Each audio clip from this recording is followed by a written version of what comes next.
Subscribe now and press the bell icon. Never miss an update. Hello and welcome to my YouTube channel maths with magician Ameen. आज का हमारा topic है invertible function, composition of function. जो हमारा previous topic था, हमने पिछले parts में उसके बारे में बहुत अच्छे से डिस्कस किया हुआ है। अगर आप कंपोजिशन ऑफ फंक्शन के बारे में जानना चाहते हो तो प्लेलिस्ट में जाके मेरी प्रीवियस वीडियो को देख सकते हैं। आज हम लोग इनवर्टिबल फंक्शन पढ़ने से पहले देखेंगे कि इनवर्स ऑफ एलिमेंट क्या होता है। इनवर्स ऑफ एलिमेंट जानने के बाद हम इनवर्स ऑफ फंक्शन और इनवर्टिबल फंक्शन की बात करेंगे। तो इनवर्स ऑफ एलिमेंट क्या होता है बच्चों? इनवर्स ऑफ एलिमेंट है कि मान लीजिए कि दो सेट है ए और B. If A and B we have two sets and they have also some elements. इसमें कुछ एलिमेंट्स भी होंगे, b1 b2 b3 non unity set है, हम नॉन यूनिटी सेट मान रहे हैं कुछ b6 एंड b7। अब देखिए बेटा कि अगर ये A टू B मैपिंग है तो हम इसको कुछ इस तरीके से लिखते हैं, ये भी हम लोग जानते हैं F A to B mapping चल रही है। अगर A का कोई एलिमेंट A1 मान लीजिए B2 के साथ रिलेट कर रहा है या B1 के साथ रिलेट कर रहा है, बनी को 1 के साथ रखो तो B1 के साथ रिलेट कर रहा है, तो हम इसको लिखते हैं कि A1 which is belongs to A is to B is to be associated B1 which is belongs to B and we write। अब अगर ऐसा करता है तो हम कहते हैं B is a pre-image, B is a image of A। B जो है वो A की इमेज है। क्यों ऐसा कहते हैं? क्योंकि हम इसको हम कुछ इस तरीके से लिखते हैं A1, B1। ये हमारा एक ऑर्डर पेयर बनता है, आप लोग समझ रहे होंगे। A1 रिलेटेड टू B1 तो A1, B1 एक ऑर्डर पेयर बनता है और A1 को हम लोग बोलते हैं कि ये प्री इमेज है, ठीक है। और B1 को हम सेकंड यानी डोमेन वाले को प्री इमेज बोलते हैं और जो रेंज बनाता है उसको हम लोग इमेज बोलते हैं। तो B क्या है? B1 is the image of A1। और इसको अगर हम लिखें तो इसको हम इस तरीके से लिखते हैं कि F of A1 equal to B, ठीक है। यानी फंक्शन में हम A1 की वैल्यू रखते हैं A के एलिमेंट की और B का एलिमेंट B1 मिल जाता है, तो इसको हम लिखते हैं F(A1) इक्वल टू B1। और इसी बात को हम अपोजिट करके भी लिखते हैं आल्सो B से A1 is pre image, A1 is pre image of B1। A1 को B1 की प्री इमेज बोलते हैं, ठीक है। ये बात भी आप लोग जानते हैं। और अगर हम इसको लिखना चाहें तो इसको हम इस तरीके से लिखते हैं F inverse of B equal to A, यानी F inverse of B1 equal to A1। यानी अब आप inverse B to A function के तहत B1 को रखें, यानी कुछ फंक्शन इनवर्स ऐसा बनेगा जो B1 की वैल्यू रखने पर अब आपको A1 की वैल्यू मिलेगी और इसको हम लोग कहते हैं inverse of function, sorry inverse of element. इसको हम कहते हैं इनवर्स ऑफ एलिमेंट, माफ करिएगा, इसको इनवर्स ऑफ एलिमेंट बोलते हैं, इनवर्स ऑफ एलिमेंट। अब देखिए इनवर्स ऑफ एलिमेंट में जिन एलिमेंट का हम इनवर्स निकाल रहे हैं, यानी B के एलिमेंट का जिनका हम इनवर्स निकाल रहे हैं, इन एलिमेंट का इनवर्स इस बात पर डिपेंड करता है कि इनके इनवर्स में एक एलिमेंट होगा, दो एलिमेंट होंगे, ज्यादा एलिमेंट होंगे या कोई भी एलिमेंट नहीं होगा, कि फंक्शन हमारा जो है वो 1 है, मैनी 1 है, ऑन 2 है, क्या है। तो अगर फंक्शन देखिए कुछ इस तरीके से है, ये मैपिंग है कुछ, तो अगर आप इनकी मैपिंग को देखें, ठीक है, अगर आप B1 का इनवर्स निकालें F इनवर्स ऑफ B1 तो B1 के साथ देखिए दो टर्म्स रिलेट कर रहे हैं, एक तो A1 है, दो एलिमेंट आपको मिलेंगे, एक तो A1 है और दूसरा A3 है। और अगर आप F इनवर्स ऑफ B2 निकालेंगे तो आपको देखिए क्या मिलेगा, A4 मिलेगा। और अगर आप F इनवर्स ऑफ B5 निकालते हैं तो इसका कोई भी रिलेशन नहीं है, कोई भी किसी के साथ इसकी प्री इमेज नहीं है, तो यहाँ पर आपको नल सेट मिल जाएगा, यानी 5 मिल जाएगा। तो ये देखिए 2 1 और कोई भी नहीं, ये इस बात पर डिपेंड कर रहा है कि 1 है, मैनी 1 है, ऑन 2 है, इन 2 है। अगर फंक्शन हमारा मैनी 1 और इन 2 है, इफ यहाँ पर एक बात लिखिए, if function many one and into. अगर फंक्शन हमारा मैनी वन और इनटू है तो ये हो सकता है कि हमारा इनवर्स जो है इनवर्स एग्जिस्ट करे, may be exist, may exist और नॉट। ये भी हो सकता है कि इनवर्स एग्जिस्ट करे और ना भी करे, और इसके एक से ज्यादा एलिमेंट के इनवर्स भी हो सकते हैं, यानी इनवर्स ऑफ एलिमेंट एक से ज्यादा भी हो सकते हैं, यानी inverse of element have more than one element. ये भी हो सकता है कि मोर देन वन एलिमेंट हो, एक से ज्यादा एलिमेंट भी हो, ये भी हो सकता है। लेकिन अगर हमारा फंक्शन, ठीक है, अगर हमारा फंक्शन बाइजेक्टिव है, यानी 1 1 और ऑन टू है, अगर हमारा फंक्शन 1 1 और ऑन टू है तो हमारे सारे की इफ फंक्शन 1 1 यानी बाइजेक्शन लिख दीजिए, बाइजेक्टिव, सीधा लिख दीजिए bijective. If a function bijective then all b belongs to b, सारे b के लिए, सारे b वो सारे एलिमेंट जो b में है, सारे b have pre-image in set A, सारे एलिमेंट की प्री इमेज सेट A में होगी, ठीक है, और ये हमारे सिंगल एलिमेंट होंगे, हैव अ सिंगल इमेज, ठीक है, यानी f इनवर्स ऑफ b। अब यहां पर हम ये लिख सकते हैं कि f इनवर्स ऑफ b यहां पर एग्जिस्ट भी करेगा, एग्जिस्ट भी करेगा, हिंदी में भी लिख देता हूं, एग्जिस्ट भी करेगा, और सिंगल एलिमेंट होगा, सिंगल एलिमेंट होगा, ठीक है। तो ये आपकी बात आई इनवर्स ऑफ एलिमेंट की। Pause the video and note it down. अब अगर हम इनवर्स ऑफ एलिमेंट की जगह इसको हटा के इनवर्स ऑफ फंक्शंस कर दें, इनवर्स ऑफ फंक्शन, तो देखिए मैपिंग यही है कि एक मान लीजिए दो सेट a टू b है और a से b की मैपिंग चल रही है, फंक्शन a टू b है, ठीक है। तो b, अब क्या होता है कि b के मान लीजिए कुछ एलिमेंट छूट जाते हैं, है ना, आपको दिख रहा होगा b5 b6 b7, ये कुछ एलिमेंट जो एसोसिएट नहीं करते हैं a के साथ, यानी उनकी प्री इमेज नहीं है सेट a में। तो ऐसा कब होता है? ऐसा जब होगा जब फंक्शन हमारा ऑन टू नहीं होगा, ठीक है, यानी b जो है हमारे पास, b which are not associated to element, b which are element of b लिख लीजिए, element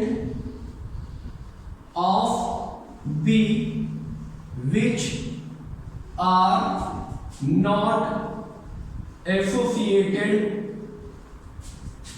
with a, is not associated with a, this happen when a function, when f is not onto, जब f onto नहीं होगा तो ऐसा होता है, onto map नहीं होगा। और अगर सारे element, if all element of b, if all element of b will be associated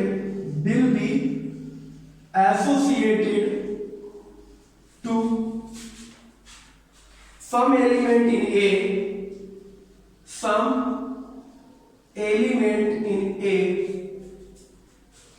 if it is on an onto map, if it is onto map, अगर onto मैपिंग है तो हमारे सारे के सारे, अगर ये मान लीजिए टर्म ना हो तो इन सारे के सारे एलिमेंट जो है वो किसी ना किसी की इमेज जरूर होंगे, ठीक है, यानी इन सब की प्री इमेज जरूर होगी, ठीक है।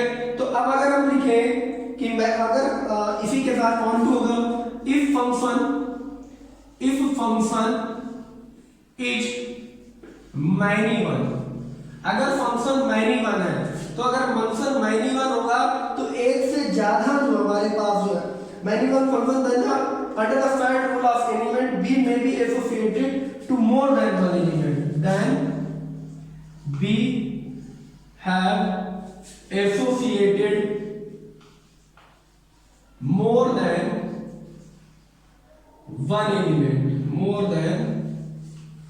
one element, यानी एक से ज्यादा एलिमेंट के साथ एसोसिएट करेगा, यानी एक से ज्यादा इसकी प्री इमेजेस होगी। लेकिन अगर फंक्शन हमारा बाइजेक्टिव है, ठीक है, यानी फंक्शन हमारा वन है, more than one element, therefore an element in V will be associated to any, therefore इसलिए ऐसा करना पड़ेगा, therefore an element in B will be associated to be unique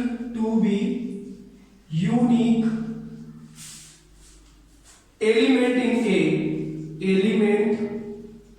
in A if F is injective। देखिए जब बाइनिकॉल होगा तो हमारे B के जो टर्म एसोसिएट करेंगे, B के जो एलिमेंट एसोसिएट करेंगे A के साथ, वो एक से ज्यादा एलिमेंट के साथ कर सकते हैं। लेकिन अगर फंक्शन को हम ये बताएं कि B के जो एलिमेंट है वो यूनिक अपनी प्री इमेज बनाए, तो ऐसा होने के लिए फंक्शन को हमारे 1 होना पड़ेगा, यानी इंजेक्टिव होना पड़ेगा।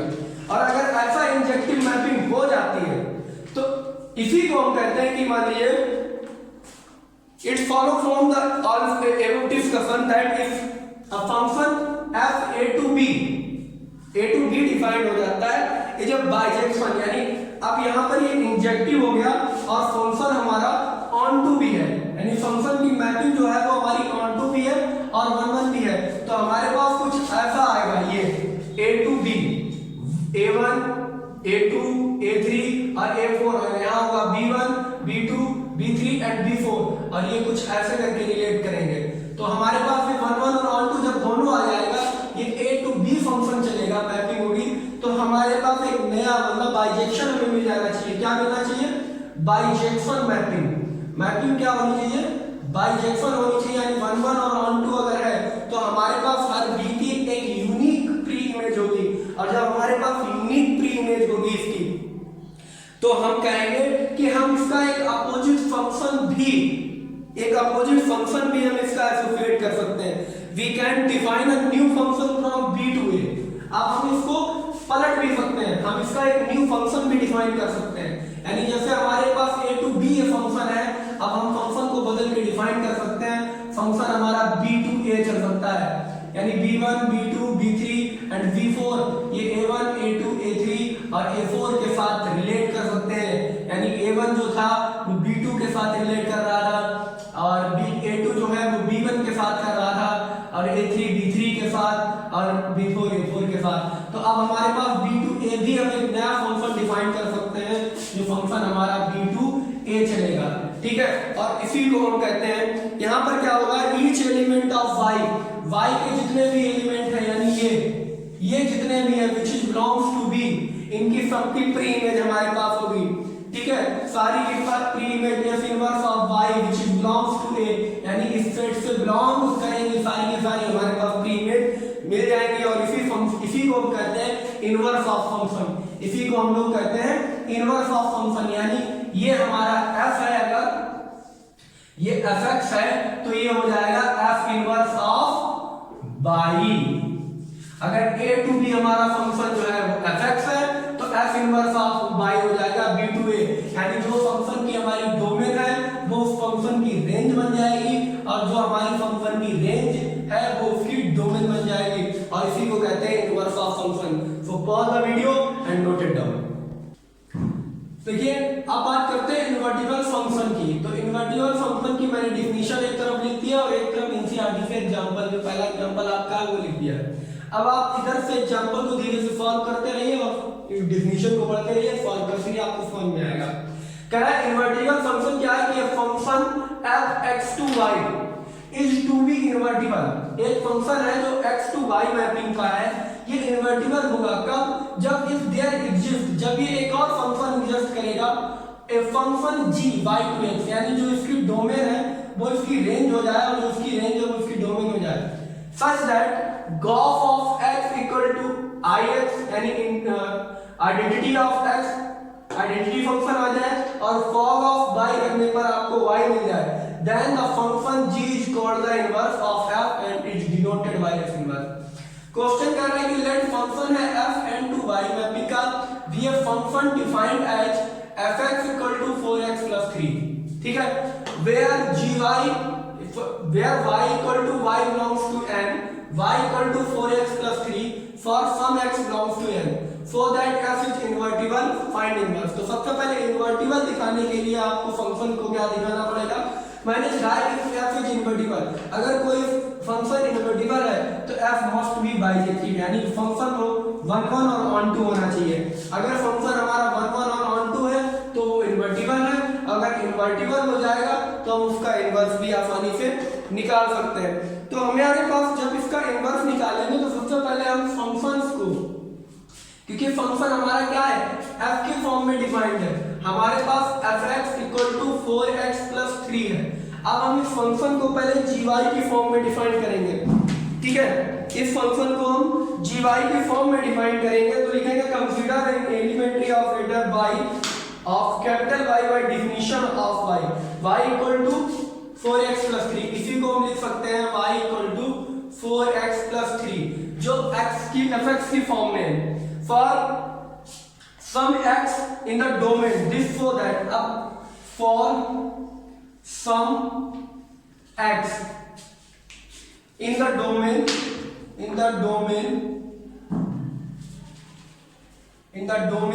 of n इसकी डोमेन है फंक्शन की, ठीक है, ये फंक्शन इस पे डिफाइंड है। तो अब आपको क्या करना है, y फंक्शन को x की फॉर्म में लाना है। तो y फंक्शन जब x की फॉर्म में आएगा तो देखिए लिखा हुआ है y equal to 4x plus 3 और ये हो जाएगा हमारा x equal to y minus 3 upon 4। अब ये जो डिपेंड हो गया ये gy की फॉर्म में आ गया, gy equal to y minus 3 upon 4 equal to x। आपको अब x मिलेगा y की वैल्यू रखने पर। तो gy की फॉर्म में जब आपने फंक्शन बना दिया तो ये फंक्शन हमारा y टू n डिफाइंड हो गया। n क्या है, नेचुरल नंबर से डिफाइन कर रहा है और y हमारा फंक्शन है। तो gy फंक्शन जो है हमारा g such that y to n defined हो गया, ठीक है, डोमेन इसकी रेंज बन गई, रेंज इसकी कोडोमेन बन गई। y gy इक्वल टू ये फंक्शन निकाल दिया। अब आप गॉस और फॉग निकालिए। गॉस और फॉग निकालने से देखिए सबसे पहले आपको निकालना होगा गॉस। जब गॉस निकालेंगे तो गॉस of x equal to i x आ जाना चाहिए, दैट मींस x आ जाना चाहिए, क्लियर, दैट मींस x आ जाना चाहिए। तो गॉस ऑफ x क्या होगा, देखिए g ऑफ fx, fx क्या है, fx है हमारा 4x प्लस 3, fx हमारा है 4x प्लस 3। तो जब आप गॉस निकालेंगे इस फंक्शन का तो g ऑफ 4x प्लस 3 रखेंगे। आप क्या रखेंगे, g ऑफ 4x प्लस 3 और gx क्या है, g y की जगह 4x प्लस 3 है तो यहाँ y है, तो y की जगह पे आप 4x प्लस 3 रखेंगे तो this is implies that 4x plus 3 minus 3 upon 4, 3 से 3 कैंसिल हो जाएगा, 4 से 4 कैंसिल हो जाएगा और आपके पास x आ जाएगा, यानी गॉस ऑफ x निकालने पर x आ गया। अब अगर आप फॉग निकालें तो फॉग y होता है, यानी g की जो डोमेन है, g की क्या डोमेन है y, x की क्या डोमेन थी x, तो x गॉस निकालने पर x लाना होता है गॉस, और फॉग निकालने पर आपको y लाना होता है, यानी identity of y, that means आपको y लाना है। तो f ऑफ gx हो जाएगा gx यानी gy, और y की वैल्यू कितनी है, gy की वैल्यू है 4y माइनस 3, तो y माइनस 3 अपॉन 4, ठीक है। तो ये हमारे पास इसको हम ऐसे लिखेंगे f of y minus 3 upon 4 और x fx हो गया। तो fx है, x की जगह पे 4x प्लस 3 है, x यहाँ तो यहाँ 4x यहाँ पे, तो जहाँ x को रिप्लेस करना है वहाँ y माइनस 3 अपॉन 4 रख देंगे। तो ये इंप्लाइज करके बन जाएगा हमारा 4 into y minus 3 upon 4 plus 3। अब देखिए 4 से 4 कैंसिल हो जाएगा, -3 प्लस 3 ये कैंसिल हो जाएगा और इंप्लाइज करके हमारे पास आ जाएगा y। ठीक है, यानी आपको क्या मिला, आपको ये देखने को मिला जब आपने गॉस निकाला, गॉस ऑफ x आपको x मिला एंड फॉग ऑफ y निकालने पर आपको y मिल गया। दैट मींस फंक्शन जो आपका है गॉस निकालने पर आपको x मिल जाए और फॉग निकालने पर आपको y मिल जाए, आइडेंटिटी ऑफ x मिल जाए, आइडेंटिटी ऑफ y मिल जाए, तो हम कहते हैं फंक्शन जो है हमारा वो बाइजेक्टिव है। So we can say function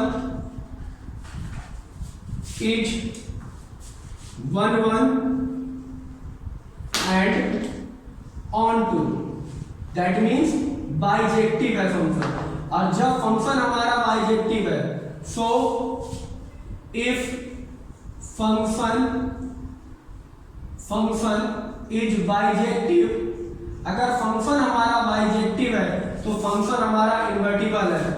so if function is bijective then f is invertible. तो फंक्शन हमारा इन्वर्टिबल है, और जब फंक्शन हमारा इन्वर्टिबल हो जाए यानी ग्राफ ऑफ ix फॉग ऑफ iy आ जाए, then the function g is called the inverse.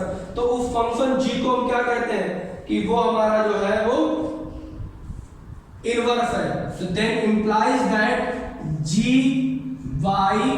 is the inverse of function f, यानी gy जो है वो fx का इनवर्स है, इनवर्स ऑफ फंक्शन है।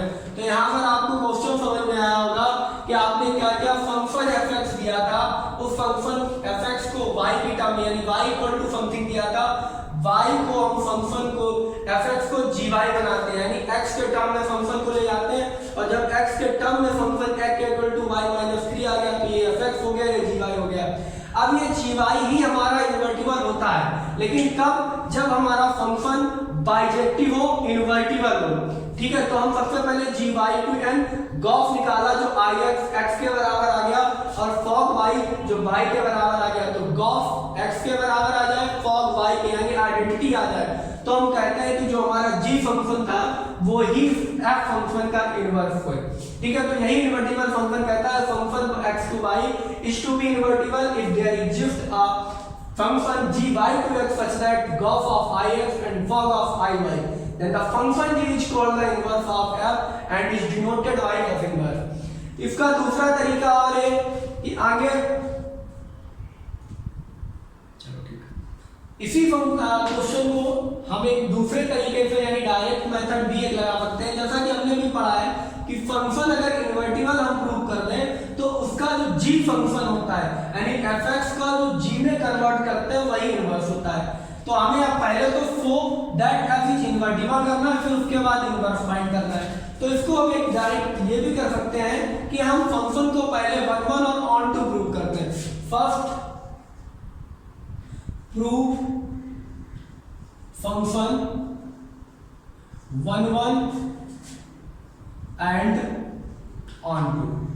फंक्शन को 1 1 और ऑन टू प्रूव करते हैं। तो अगर हम फंक्शन को 1 1 प्रूव करें तो सबसे पहले आप देखिए 1 1 अगर फंक्शन को प्रूव करें तो fx equal to 4x plus 3 है। तो हम लिखते हैं late fx1 equal to fx2, तो ये हो जाएगा 4x1 plus 3 equal to 4x2 plus 3, 3 से 3 और 4 से 4 कैंसिल हो जाता है, x1 इक्वल टू x2 आ जाएगा। तो हम कहेंगे कि ये क्या है 1 1 है। फिर हम फंक्शन को ऑन टू प्रूव करें। जब फंक्शन को ऑन टू प्रूव करेंगे तो लिखेंगे कि y which is belongs to y let there exist, अगर हमारा y एग्जिस्ट करेगा तो देखिए y equal to 4x plus 3 है, और ये हमारा x की टर्म में अगर हम निकालेंगे तो y माइनस 3 अपॉन 4। अब y की वैल्यू क्या है, कह रहा है y की वैल्यू है 4x प्लस 3, तो यहाँ 4x प्लस 3 रखेंगे तो 4x प्लस 3, 3 से 3 कैंसिल, 4 से 4 कैंसिल, x आ जाएगा, यानी हमारा x एग्जिस्ट करेगा, therefore x एग्जिस्ट। और जब x एग्जिस्ट कर रहा है तो हम इसको रख देंगे, और रखने पर अगर हमें fx इक्वल टू वाई मिल जाएगा तो x की जगह इसको रख दीजिए y की वैल्यू को, तो fx equal to y f of y minus 3 upon 4, ठीक है, which is 4 into y minus 3 upon 4 plus 3, 4 से 4 कैंसिल, बाई 3 से 3 कैंसिल, तो हमें y मिल गया, यानी fx इक्वल टू y आ गया। दैट मींस ये ऑन टू भी है, यानी फंक्शन हमारा 1 1 भी है और ऑन टू भी है। That means function is bijective, और अगर फंक्शन बाइजेक्टिव है that is implies that f is invertible, तो फंक्शन इनवर्टिबल भी है। और अगर जब हमारा फंक्शन इनवर्टिबल प्रूव हो गया then G y is a inverse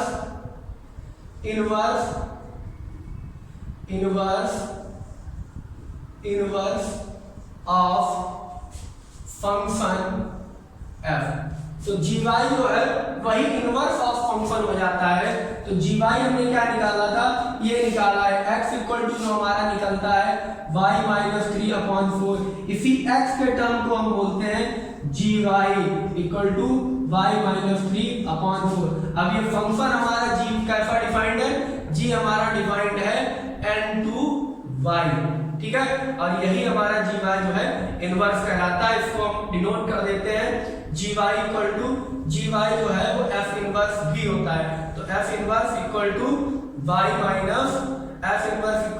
minus 3 upon 4, ये भी एक तरीका है। यानी पहले फंक्शन को हम बाइजेक्टिव प्रूव करें, और बाइजेक्टिव प्रूव करने के बाद यानी 1 1 और 1 2 प्रूव करने के बाद जो जी वाई फंक्शन है, ये जो x की टर्म में y की टर्म में जो इक्वेशन थी हमारे पास y equal to 4x plus 3, इसको x की टर्म में आप कन्वर्ट करिए। यानी फर्स्ट स्टेप आपकी है कि y की जो इक्वेशन है उसको लिखिए, सेकंड स्टेप में आप x को y को x की फॉर्म में कन्वर्ट करिए, और अगर फंक्शन आपका 1 1 और 1 2 है तो यही x की इक्वेशन जो है, ये क्योंकि x को हम gy कहते हैं और y को हम fx कहते हैं, तो x जो gy है वही हमारा इनवर्स ऑफ फंक्शन कहलाता है। सो आई होप आपको समझ में आया होगा।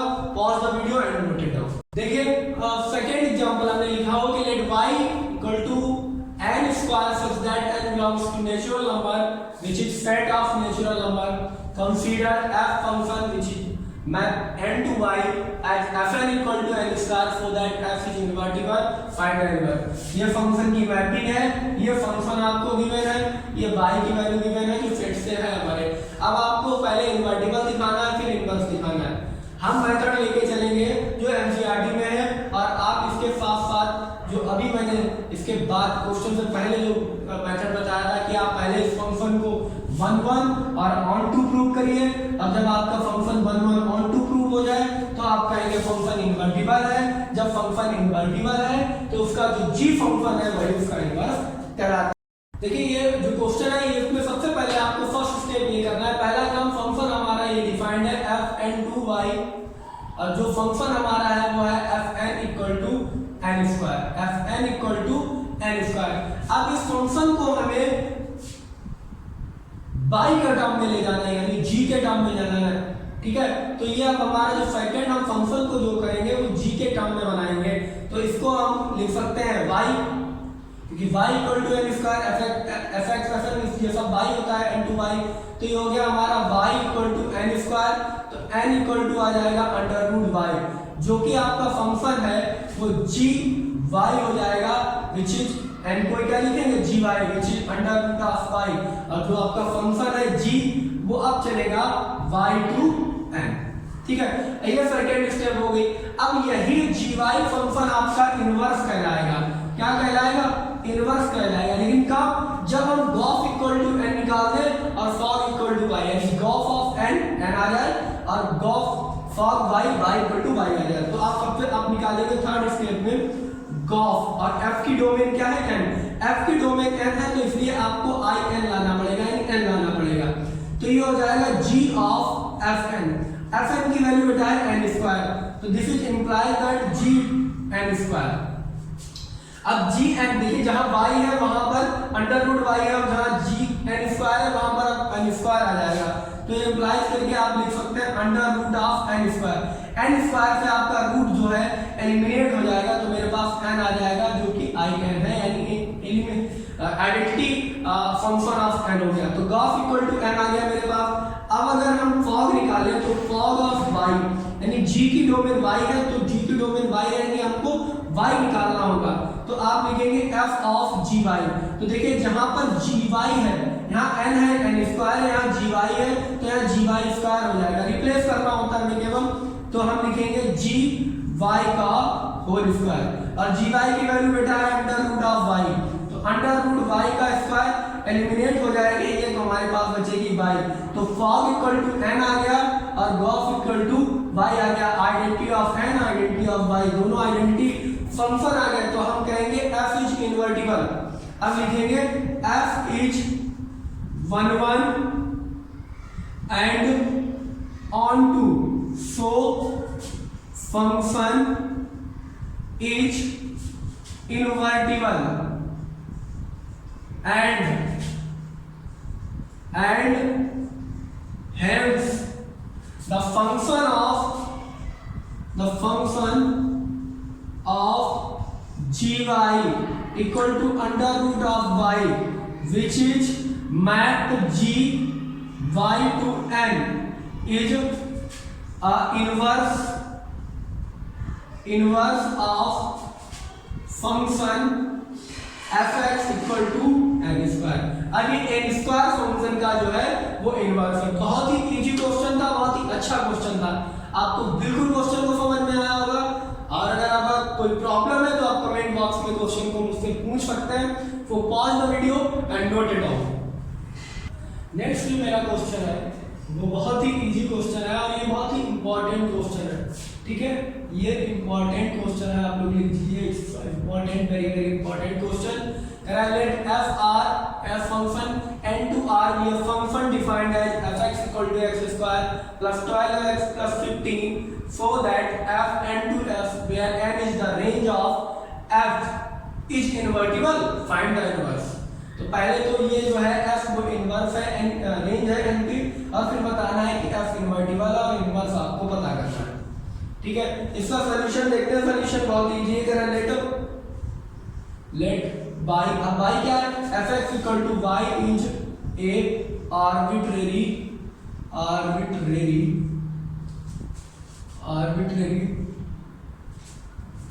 element of range f, then y equal to x square plus 12x plus 15। अब इस x square plus 12x plus 15 for some, अगली दीजिए for some x belongs to n, x belongs to natural number.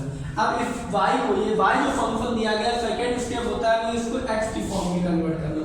तो first है आपको इसको y equal to x square plus 12x plus 15, इसको आप 4x स्क्वायर है यहाँ पे, क्वेश्चन एक बार देख लेता हूँ मैं। 4x स्क्वायर है यहाँ पे, तो इसको आप करेक्ट कर लीजिए। 4x square plus 12x plus 15, तो इसको आप स्क्वायर मेकिंग, यानी मेकिंग स्क्वायर मेथड से पहले स्क्वायर बना लीजिए जिससे इजी हो जाए। तो ये हो जाएगा 2x 2 या 4x स्क्वायर प्लस 2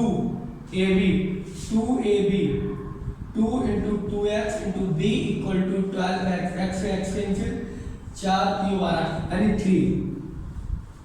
ठीक है, तो ये हो जाएगा 2x की जगह 4x स्क्वायर प्लस 9 प्लस 3 दूनी 6 दूनी 12x प्लस 9 6 15। ठीक है, तो ये हो जाएगा x स्क्वायर प्लस 6। ठीक है, ये आपको समझ में आया है मेकिंग स्क्वायर मेथड कैसे बनता है। क्लियर है? आप 2x प्लस 3 का होल स्क्वायर प्लस 6, अब 6 इधर आ जाएगा तो 2x प्लस 3 का whole square equal to y minus 6, इधर से स्क्वायर जाएगा तो इधर अंडर रूट हो जाएगा, यानी under root of y minus 6। ठीक है, अब ये 2x प्लस 3 हो गया। 3 को उधर भेज दिया तो -3 और ये 2 अब अपॉन में चला जाएगा, तो ये हमारे पास हो जाएगा x equal to under root of y minus 6 minus 3 upon 2। ये आपका gy आ गया, gy equal to under root of y minus 6 minus 3 upon 2।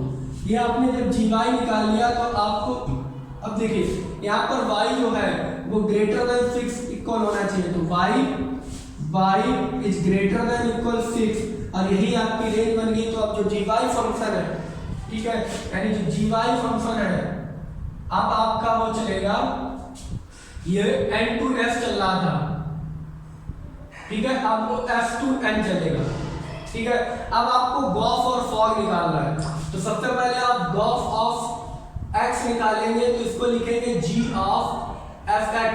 तो जहां आपका g के साथ जहां आपका fx लिखा है वहां आपको जहां पर y लिखा है वहां पर आपको fx लिखना है, तो ये हो जाएगा under root of fx minus 6 minus 3 upon 2 implies that fx की वैल्यू कितनी है, fx की वैल्यू है 2x प्लस 3 का होल स्क्वायर प्लस 6, ठीक है। तो इसकी वैल्यू रख देते हैं under root of 2x plus 3 का whole square plus 6 under root के अंदर ही माइनस 6 माइनस 3 अपॉन 2।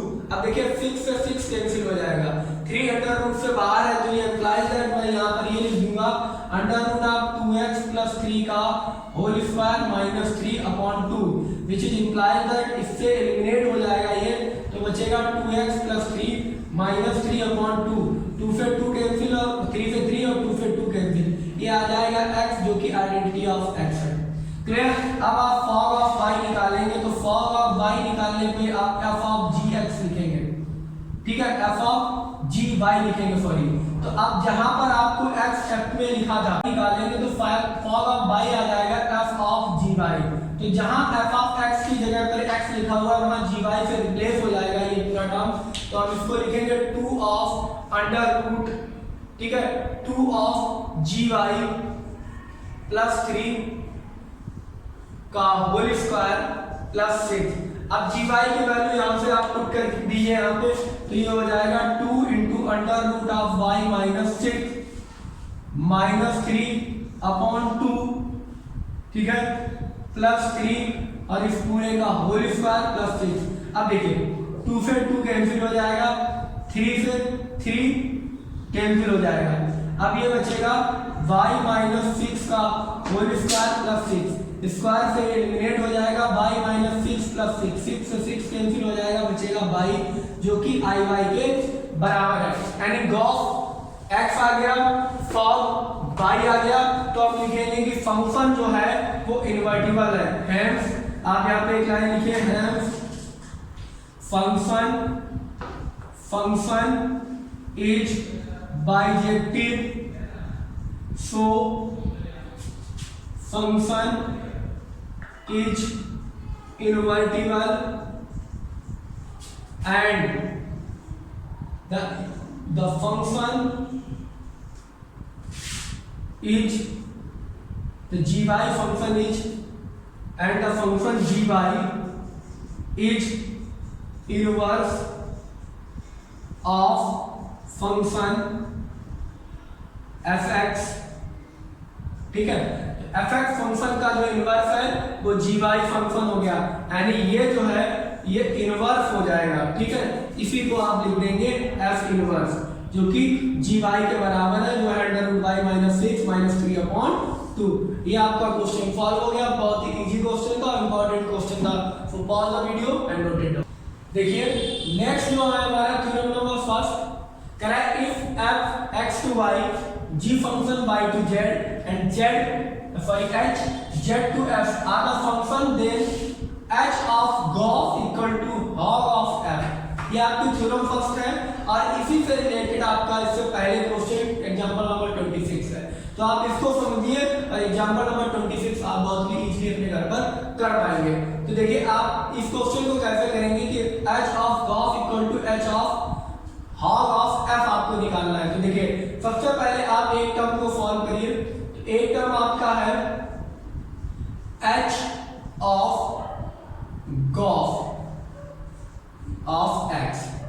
इसको आप लिख सकते हैं h of g of fx, ठीक है, और इसी को आप लिखेंगे h of g of fx, ठीक है, where x for all x belongs to in capital X, ठीक है। अब आप अगर बात करें h of hog of f की, तो इसको hog ऑफ x को लिखेंगे हम hog of fx, hog of fx, और hog ऑफ fx को आप लिखेंगे h of g of fx, h of g of fx, ठीक है, for all x in capital X। यहां से ये दोनों टर्म आपके सेम आ रहे हैं, तो ये चीज वेरीफाई हो जाती है कि h of g of fx यानी gॉफ h ऑफ gॉफ x equal to hog of fx, ठीक है, बहुत ही इजी था प्रूवमेंट इसका। कह रहा है h ऑफ गॉफ ऑफ x, तो देखिए कम्पिटिटिव लॉ ये कहता है कि हम आपस में किसी को भी एसोसिएट कर सकते हैं, तो h ऑफ गॉफ ऑफ x, ठीक है, इसको इस तरीके से ऑफ हटा देते हैं, आपको ये फॉग और गॉफ याद है ना, तो इसको f ऑफ gx लिखते हैं, उसी के अकॉर्डिंग h ऑफ गॉफ, और गॉफ क्या होता है, गॉफ को हम लिखते हैं g ऑफ fx, तो इसको लिख दिया g ऑफ fx, ठीक है। अब h hog ऑफ x, तो इसको लिखेंगे hog of fx, hog of fx क्या है, h of g of fx है, तो इसको लिख दिया h ऑफ gx। इतनी बात आपको समझ में आ रही है, h ऑफ वो लिखा है g ऑफ fx, तो इसको हम लिख सकते हैं h of g of fx, और यहां से ये दोनों चीजें बराबर आ गई, तो हम लिखेंगे h ऑफ गॉफ of x equal to h of hog of fx, और यहां पर ये चीज वेरीफाई होती है, फर्स्ट जो हमारा थ्योरम है ये प्रूव होती है। सेकंड थ्योरम में कह रहा है कि क्वेश्चन दिया है कि consider f a to b। Next जो हमारी थ्योरम भी है और एक क्वेश्चन भी है, इस थ्योरम का हम यूज भी करेंगे, गॉस of inverse equal to f inverse of g inverse. तो क्या consider a function 1 2 3 to abc and g being to c to apple wall and cat defined as f1 equal to a, f2 equal to b, f3 equal to c, ga apple, gb wall, gc cat, so that f g and gauf are invertible, find out f inverse, g inverse and gauf inverse and so that। तो आपको f g and gauf are invertible दिखाने के लिए function f, function g और पूरा Gauff function आपको 1 1 और 1 2 दिखाना पड़ेगा, उसके बाद आप इसको दिखाइएगा। तो देखिए जब आप सबसे पहले डिफिनीशन के अकॉर्डिंग आपको दिख रहा है कि फंक्शन f और g जो है वो बाइजेक्टिव है, बाय द डिफिनीशन सॉल्यूशन में, by the definition f and g is bijective. क्यों बाइजेक्टिव है ये आपको यहां से दिख रहा होगा, f1 equal to a, f2 equal to b और f3 इक्वल टू c, यानी सबकी सिंगल डिस्टिंक्ट इमेज है और पूरा का पूरा सेट का डोमेन का सेट इंक्लूडेड है। तो ये और ऐसा ही g फंक्शन के साथ है, तो f और g हमारा जो है वो बाइजेक्टिव है। लेट f इनवर्स अगर हम निकालें तो f इनवर्स क्या होता है, हमारे में हमेशा बताया डोमेन कोडोमेन और कोडोमेन डोमेन बन जाएगी। तो f इनवर्स हमारा फंक्शन a, b, c 2 चलेगा 1 2 3, ठीक है। और अगर अब हम g इनवर्स निकालना चाहें एंड g इनवर्स वो हमारा चलेगा apple, ball, cat to apple, ball, cat to a, b and c, ठीक है। अब अगर यहां से हम f इनवर्स g इनवर्स के एलिमेंट निकालना है तो हमारे पास हम लिख सकते हैं f इनवर्स ऑफ a वो 1 होगा, f इनवर्स ऑफ b वो 2 होगा, f इनवर्स ऑफ c वो 3 होगा। इसी तरीके से g इनवर्स ऑफ एप्पल वो हमारे पास g इनवर्स ऑफ एप्पल वो जो बनेगा वो a बनेगा, g इनवर्स ऑफ बॉल जो होगा वो हमारा b बनेगा और g इनवर्स ऑफ कैट जो होगी वो हमारी c बनेगी। तो ये इनवर्स इसके हो गए बॉल, कैट, अब यहाँ से देखने से ये सीधा दिख रहा है कि it is easy to verify that गॉफ और फॉर निकालना होता है। तो देखिए f से हमें f दिखाना है, f फंक्शन को इन्वर्टिबल दिखाना है, तो f ऑफ f इनवर्स आपको क्या चाहिए, f of f inverse f की डोमेन आ जानी चाहिए। तो f ऑफ f इनवर्स की डोमेन है हमारे पास abc, तो हमारे पास हमेशा क्या आएगी, abc आ जाएगी। तो abc यानी आइडेंटिटी ऑफ क्या आ जाएगी, a b और c आ जाएगी। इसी तरीके से आप f इनवर्स ऑफ f निकालेंगे, तो f इनवर्स ऑफ f हमारे पास आ जाएगा आइडेंटिटी ऑफ f की डोमेन 1 2 एंड 3। देखिए बहुत इजी है, यहाँ से f ऑफ f इनवर्स क्या आएगा, आइडेंटिटी ऑफ abc। देखिए f inverse a b c वही है, तो किसी की भी f इनवर्स ऑफ, अगर आप यहाँ से हम इस चीज को थोड़ा वेरीफाई आपके लिए कर सकते हैं, f ऑफ f इनवर्स मान लीजिए a निकालना हो, तो आप क्या लिखेंगे, f of f inverse a, f inverse a की वैल्यू कितनी है, f ऑफ 1, और बेटा f ऑफ 1 की वैल्यू कितनी है, देखो a। यही एलिमेंट आपको मिलेंगे ना, यानी जो आप रखेंगे वही एलिमेंट आपको मिल रहा है। तो f of f inverse identity function abc की ये वैल्यू आपको डोमेन मिलेगी, और ऐसा ही f ऑफ f के साथ होगा तो आइडेंटिटी एलिमेंट ऑफ 1 2 3 मिलेगा। ऐसे ही आप g इनवर्स जब निकालेंगे तो g इनवर्स की जो डोमेन है वो आपको मिलेगी। तो g इनवर्स की जो डोमेन है वो है identity of apple ball and cat, ठीक है। और जब आप g इनवर्स ऑफ g निकालेंगे, यानी g इनवर्स ऑफ g निकालेंगे, तो आपको जो मिलेगा वो आइडेंटिटी ऑफ g की डोमेन मिलेंगे, और g की डोमेन है आपके पास a b c, यानी a b एंड c, ठीक है। तो यहाँ से ये चीज प्रूव होती है कि जो फंक्शन हमारा a b c है वो हमारा, ठीक है। अब गॉफ अगर आप यहाँ से फाइंड करना है, ये तो आपने दिखा दिया फंक्शन, अब आप यहाँ से गॉफ फाइंड करिए, तो गॉफ आपको क्या मिलेगा, गॉफ g ऑफ f, तो g ऑफ f आपको मिलेंगे, यानी यहां से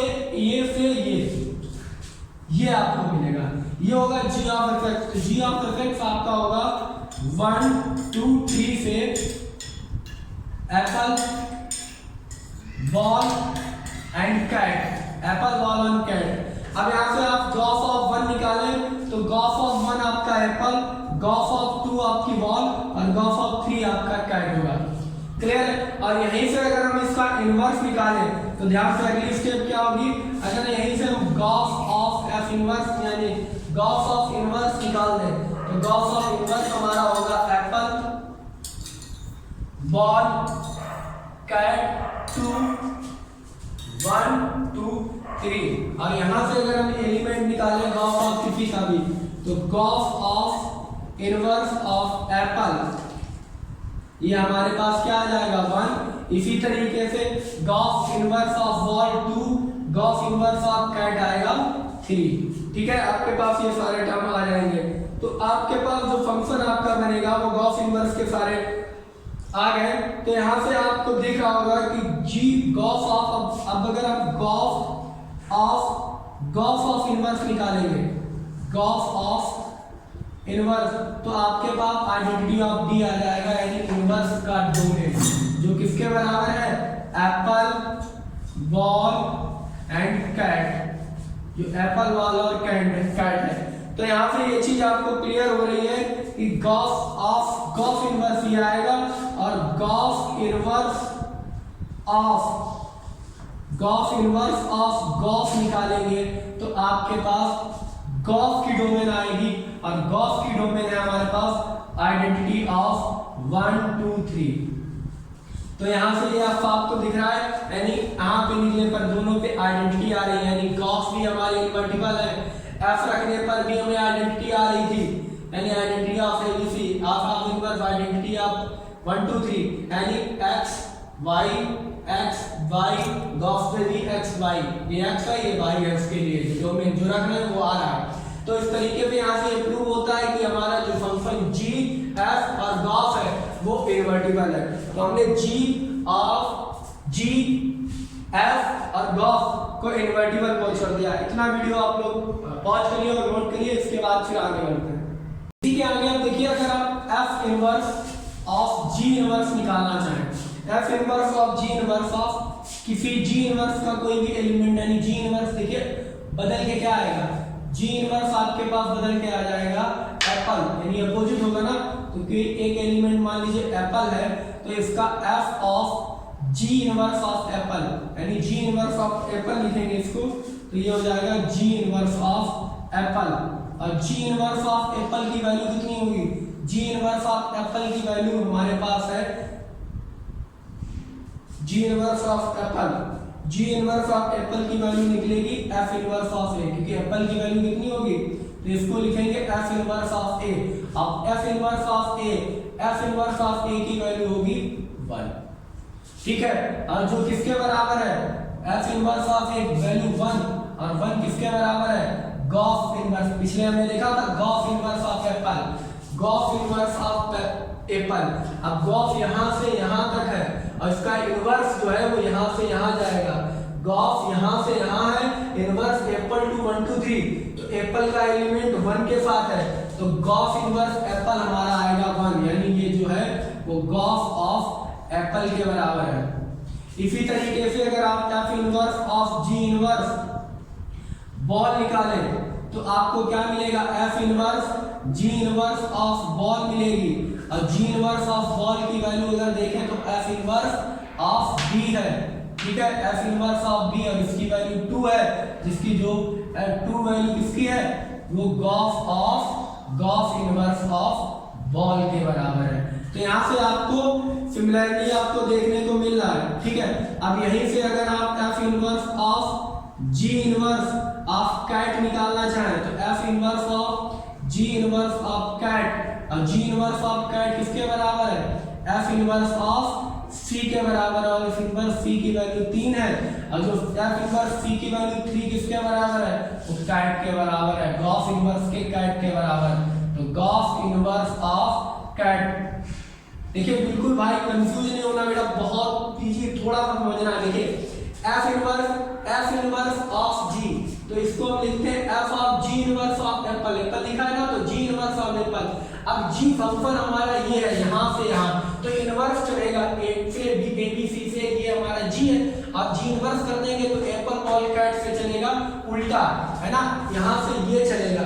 तो अगर एप्पल का इनवर्स देखें तो ए है, तो जी इनवर्स एप्पल का आएगा ए, तो एफ इनवर्स ऑफ ए आ गया। अब एफ इनवर्स ऑफ ए, तो ए देखिए ए किसके साथ रिलेट कर रहा है, ए देखिए यहाँ पे लिखा हुआ है F1 इक्वल टू ए, देखिए ये लिखा है F1 इक्वल टू ए, और इसी को हम इनवर्स करते हैं तो F inverse of A equal to 1, ठीक है। जैसे अभी हमने पिछले आपको बताया था F B equal to A है, तो F inverse of B element में, तो F inverse of A equal to B है, F B equal to F inverse of A, F inverse of A equal to B हो जाता है। उसी तरीके से ये, तो यहाँ F इनवर्स ऑफ ए किससे रिलेट करेगा, 1 के साथ, तो ये 1 आ गया, और 1 किसके बराबर है, जो हमने गॉस फंक्शन निकाला था, गॉस फंक्शन F और G का कंपोजिशन है, ये दोनों हट जाते हैं और यहाँ से ये चलती है, ये डोमेन हो जाती है, कोडोमेन हो जाती है, और इसको पलट देंगे तो ये डोमेन हो जाएगी, ये कोडोमेन हो जाएगी। तो एप्पल किसके साथ रिलेट करेगा, 1 के साथ, ये हम पीछे अभी लिख चुके हैं, बता चुके हैं। उसी के अकॉर्डिंग ये सारे हमारे 1 2 3। अब यहाँ से क्या हमारे पर निकल के आ रहा है कि हमारा जो भी गॉस निकल के आ रहा है, जो भी F inverse of G inverse निकल के आ रहा है, वो किसके बराबर आ रहा है, गॉस के इनवर्स के बराबर आ रहा है। तो यहाँ पर हम ये चीज निकले, the above resulted true for general situation, the above result is true for general situation, किसी भी जनरल सिचुएशन के लिए भी ये सही है। यानी यहाँ से आपका ये थ्योरम प्रूव होती है कि गॉस of inverse equal to F inverse of G inverse, दोनों तरफ उल्टा सीधा भी डबल में अप्लाई नहीं है, यानी गॉफ ऑफ इनवर्स का होल इनवर्स जो है वो डबल इंप्लाइज है, ठीक है, डबल में इंप्लाइज है इनवर्स ऑफ जी इनवर्स। अगर ये है तो ये हो जाएगा और ये है तो ये हो जाएगा। सो pause the video and note it down.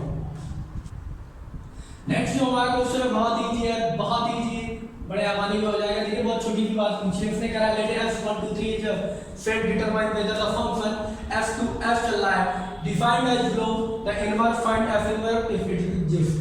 क्या एग्जिस्ट करेगा या नहीं, अगर करेगा तो बता दीजिए इसका इनवर्स। तो देखिए करा f 1 to 1 2 2 3 3, तो आपको देखने को मिल रहा है कि 1 से 1 है, ठीक है, 1 2 3 और 1 2 3 ये से, ठीक है। तो फंक्शन हमारा क्या है 1 to 1 है और ऑन टू भी है, यानी बाइजेक्टिव है।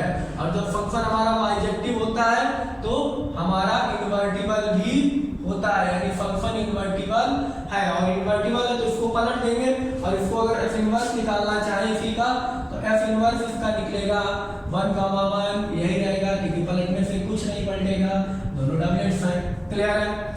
एफ तो कह रहा है 1, 2, 2, 1 3, 1। देखिए 2 की इमेज 1 है और 3 की भी इमेज 1 है, ठीक है। इसको देख लीजिए 1 2 3 1 2 3, यानी 1 की इमेज 2 है, 2 की इमेज 1 है, 3 की इमेज 1 है, तो मैनी टू 1 फंक्शन है ये, मैनी टू 1, तो ये इन्वर्टिबल नहीं होगा, एग्जिस्ट नहीं करेगा। ये देखिए 1 2 3 1 2 3, 1 की इमेज 3 है, 3 की 2 है और 2 की 1 है, यानी 1 1 है, 1 2 1 ऑन टू, यानी बाइजेक्टिव है। और जब ये बाइजेक्टिव है तो इंप्लाइज दैट इन्वर्टिबल है, इन्वर्टिबल है तो ये क्या है इनवर्स इसका मिलेगा। बदल दीजिए तो एफ इनवर्स क्या हो जाएगा, एलिमेंट बदल जाएंगे 3, 1 2, 3 and 1, 2। So it's a full G. Pause the video and note it down. अगर आपको वीडियो अच्छा लगा, आपको क्वेश्चन समझ में आया, एग्जांपल समझ में आया, आपको कैसे हमें इनवर्स पता करना है, कैसे इन्वर्टिबल पता करना है, आपको फंक्शन इन्वर्टिबल कब होगा, तो आप ये ध्यान रखिए फंक्शन इन्वर्टिबल कब होगा, जब फंक्शन हमारा 1 1 और ऑन टू होगा, यानी बाइजेक्टिव होगा तो फंक्शन इन्वर्टिबल होगा। और अगर फंक्शन इन्वर्टिबल है तो वो हमारा बाइजेक्टिव भी होगा, ठीक है। तो सबसे पहले आप 2 स्टेप लगा सकते हैं, या तो पहले उसको 1 1 और ऑन टू इनवर्स निकालने के लिए प्रूव कर दीजिए, और उसके बाद जो y की टर्म में फंक्शन है उसको x की टर्म में फंक्शन चेंज कर दीजिए। जो x की टर्म में आप फंक्शन चेंज करेंगे वही आपका इनवर्स होगा, अगर वो 1 1 और ऑन टू है, ठीक है। या आप उसको 1 1 और ऑन टू दिखाने के लिए पहले उसको x के टर्म में फंक्शन को कन्वर्ट करिए, फिर गॉस इक्वल टू x निकालिए और फॉग इक्वल टू y अगर आप निकाल देते हैं तो फंक्शन आपने बाइजेक्टिव प्रूव कर दिया। और जब बाइजेक्टिव प्रूव हो गया तो जो आपने x के टर्म में फंक्शन को बनाया था वही आपका इनवर्स है। आपको मैं कुछ सब इंपॉर्टेंट पॉइंट्स यहाँ पर लिखूंगा और उसको समझा दूंगा जो आपकी एज ए थ्योरम भी यूज हो सकते हैं। सो pause the video and note it down. ये जो है मैंने कुछ सब इंपॉर्टेंट पॉइंट्स लिखे हैं जो आपको याद रखने होंगे। फर्स्ट आपके कह रहे थे एवं inverse of bijection is unique. जो भी बाइजेक्शन फंक्शन है हमारा, यानी फंक्शन जब हमारा बाइजेक्टिव होता है तो उसका जो इनवर्स होगा वो यूनिक होगा। पहले पॉइंट, यानी इसका इनवर्स यूनिक होना चाहिए, तभी तो हम 1 1 और ऑन टू उसको प्रूव करते हैं, क्योंकि अगर 1 1 और ऑन टू वो प्रूव हो जाएगा तो उसका जो इनवर्स आएगा वो यूनिक आएगा, क्योंकि ये 1 1 इसके कर रहे हैं तो इसका यूनिक इमेज प्री इमेज जो होगी वो यूनिक होगी।